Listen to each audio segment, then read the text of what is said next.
So great to be here today and get to bring songs and poems. And what I love about poems is they're very like nature in a way.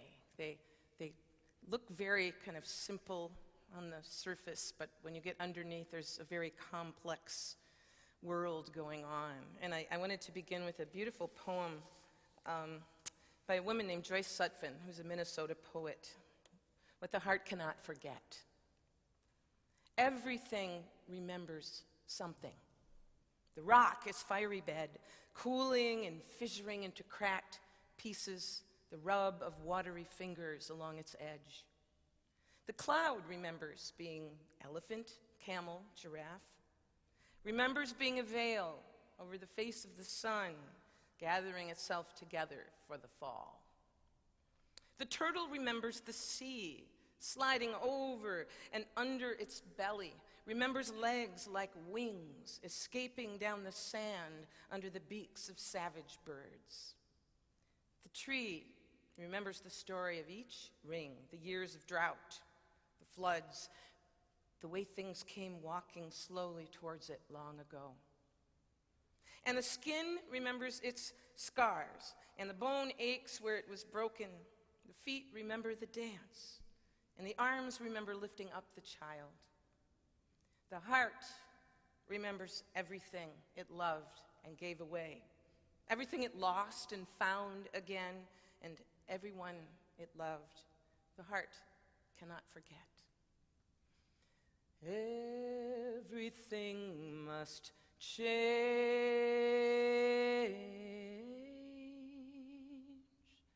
Nothing stays the same. Everything must change.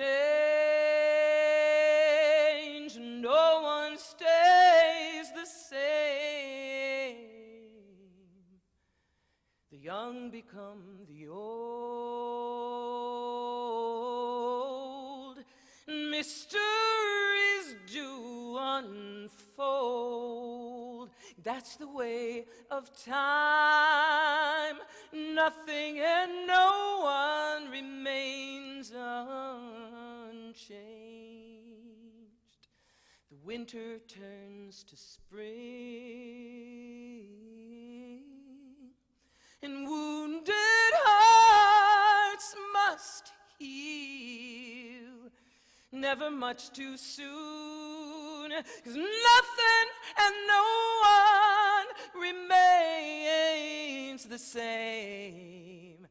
There are not many things in life you can be sure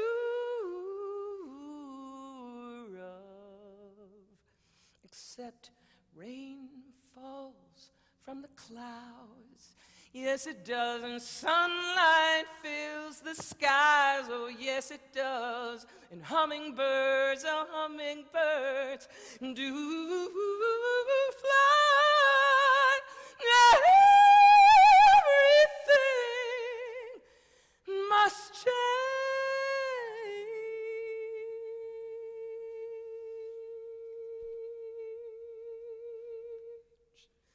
Nothing is static. Nothing, anyway, that is sentient and truly alive. In nature, say in the world of mosses, it might not be visible to the naked eye or even in our lifetime.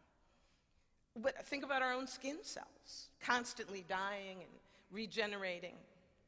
Every 52 to 70 days, a statistic tells me, roughly 22 square feet, in other words, all of its cells get shed from the bottom up. And it's progressive. No, change from the bottom up is the most effective. That was a joke. The word new is, well, it's kind of redundant, at least in the natural world. Right now, the leaves are starting to turn back where I live, as they do every year, but never the same. The bird songs change. The crickets get loud before they go away.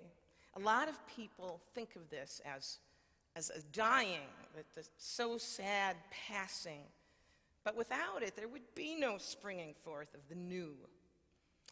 Here's what I love. After the harvest, when the garden has been forgotten, like around November where I live.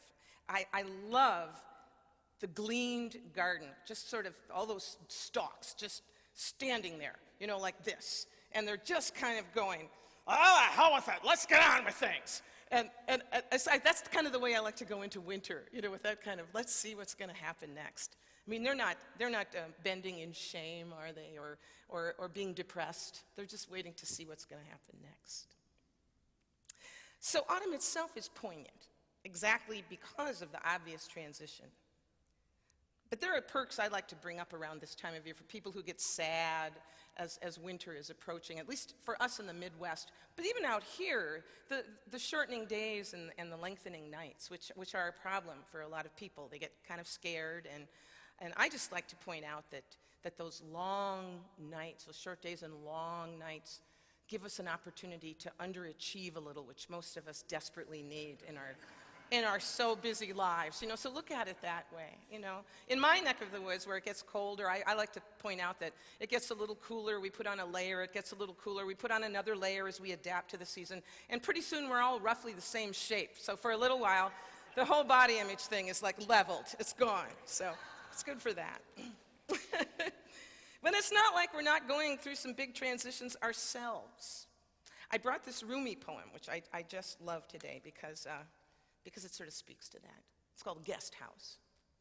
This being human is a guest house. Every morning a new arrival. A joy, a depression, a meanness, some momentary awareness comes as an unexpected visitor. Welcome and entertain them all, even if they're a crowd of sorrows who violently sweep your house empty of its furniture.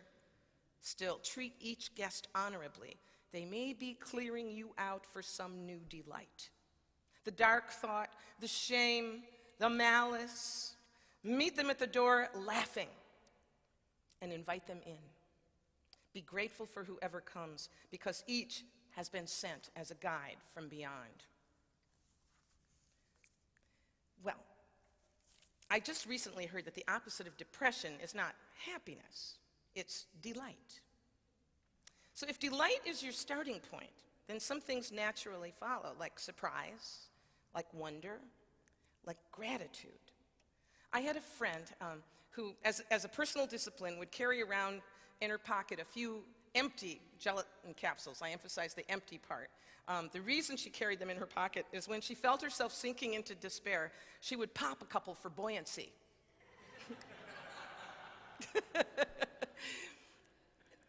And a visual image that stuck with me when codependency first started being talked about and explored in the 1980s, I remember a visual image of a mobile, and in a vital, active, living relationship or family. Think of the way a mobile is always moving and adjusting itself around the other parts as the breeze hits it, as the conditions change around it. And in the frozen family or relationship, in a stuck relationship, think of the mobile when its pieces are knotted and it can't really make that graceful move anymore. I always like to keep that idea of that graceful rearranging going on kind of every moment. So here's the beautiful paradox, which I have experienced in my observations of nature and my own relationships. What's new is valued most in the context of what was. Memory is vital to a complete experience of change.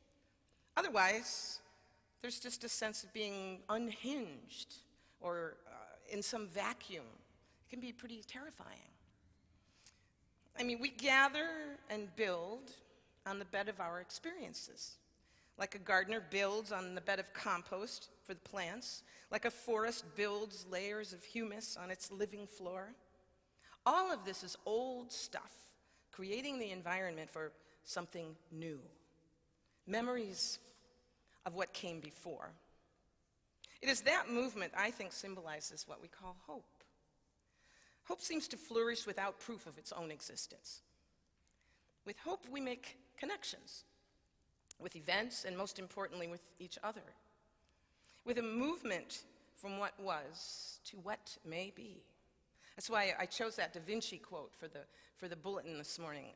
Leonardo da Vinci said, "When you put your hand in the flowing stream, you touch the last that has gone before and the first of what is still to come." I worry about memory, or the lack thereof in our culture. There's no need to remember anything. You can just Google it and forget what you Googled or why 10 minutes later. A sort of cultural amnesia seems to have settled in on us. And, marketers exploit this, and politicians exploit this, and in fact, they count on it. In 1935, Sinclair Lewis is said to have remarked, "When fascism comes to America, it will come wrapped in a flag and carrying a cross." If we are not paying attention, our ability to undertake the new activities, to evolve new systems out of what we have learned from our past mistakes, will be usurped by powers who like the status quo because it suits their short-term gains. The word new.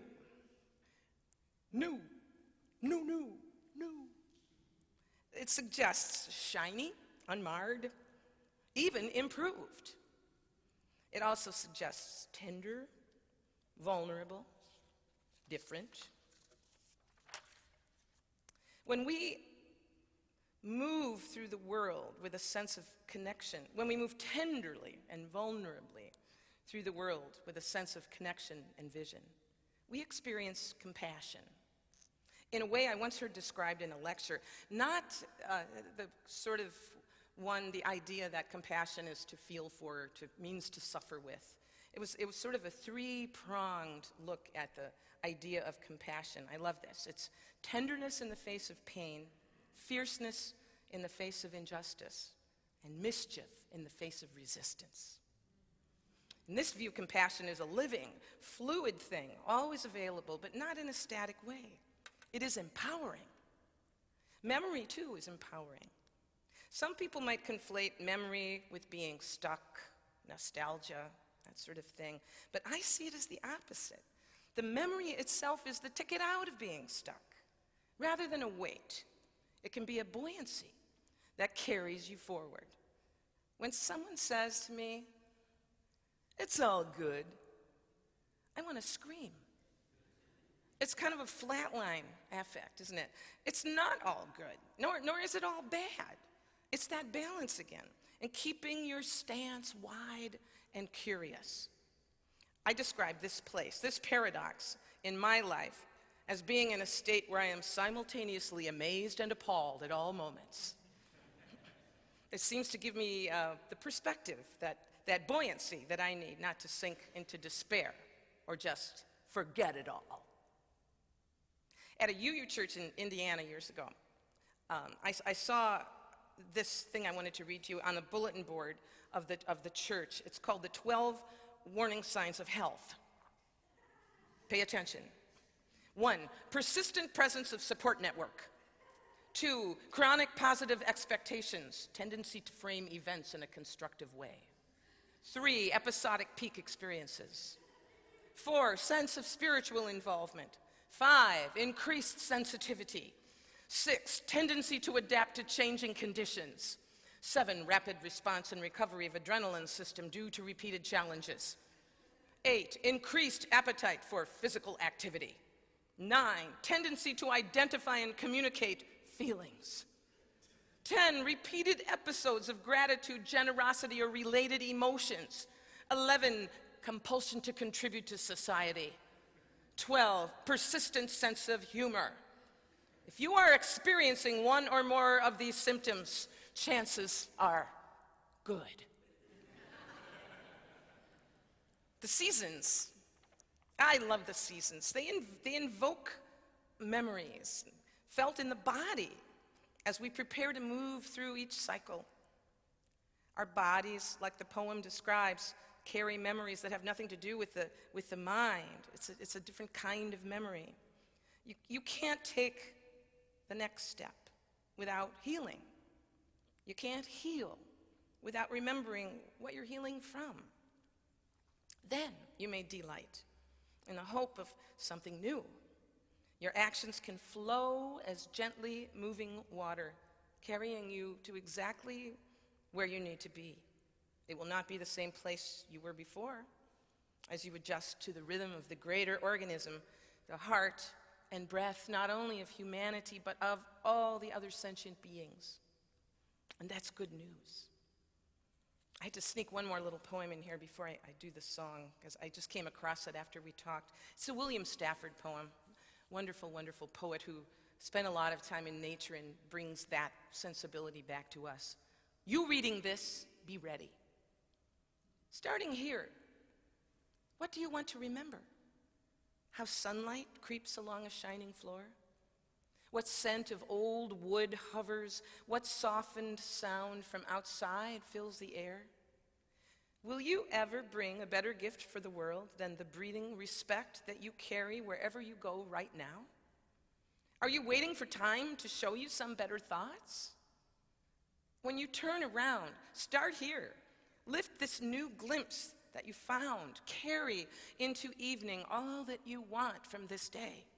This interval you spent reading or hearing this, keep it for life. What can anyone give you greater than now? Starting here, right in this room, when you turn around.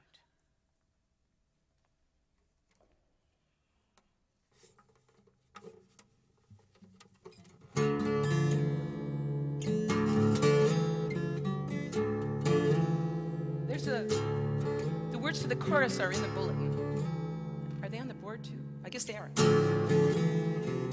There's a fork in the path that we walk every day. It offers two choices, be true or betray. And each little lie leads us further astray from the home where the soul can flourish.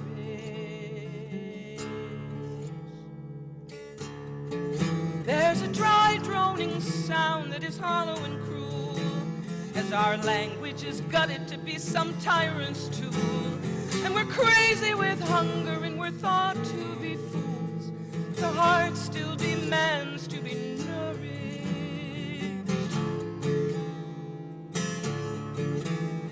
And I will tell you my dreams. Will you promise to guard them well? Everything is much more than it seems. There is power in these stories we tell. There is love in these secrets we tell. Sing it together now that you know the melody. And I will tell you my dreams. Will you promise to guard them well? Everything is much more than it seems. There is power in these stories we tell. There is love in these secrets we tell.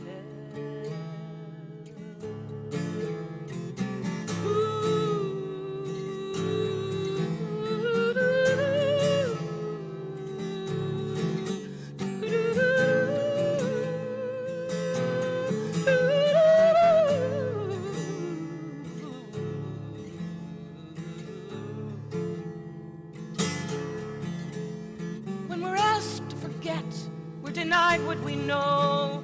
In the rich ground of memory, resistance will grow. We find our own voices and they're rusty and slow, but without them we're certain to perish. I will tell you my dreams. Will you promise to guard them well? Everything is much more than it seems. There is power in these stories we tell.